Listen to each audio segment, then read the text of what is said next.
સરકારી ટેન્ડરમાં મુસ્લિમોને 4% અનામત આપવાના બિલ અંગે ભારતીય જનતા પાર્ટીના ધારાસભ્યોએ જોરદાર હોબાળો કર્યો હતો।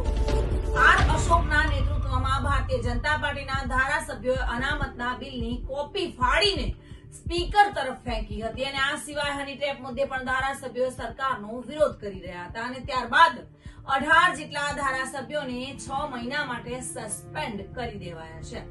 કર્ણાટક વિધાનસભાના અધ્યક્ષે ભાજપના 18 ધારાસભ્યોને શિસ્તહીનતા માટે સસ્પેન્ડ કર્યા છે। આ દરમિયાન માર્શલ બોલાવવાની પણ નોબત આવી ગઈ હતી। ધારાસભ્યોને ટીંગાટોળી કરીને ગૃહની બહાર મોકલવામાં આવ્યા હતા। ધારાસભ્યો હવે 6 મહિના સુધી વિધાનસભા હોલ, લોબી કે ગેલેરીમાં પ્રવેશી શકશે નહીં। ધારાસભ્યોને સમિતિની ચૂંટણીમાં પણ મતદાન કરવાની અનુમતિ આપવામાં આવશે નહીં તથા 6 મહિના સુધી તમામ દૈનિક ભથ્થામાં પણ બંધ કરી દેવાશે।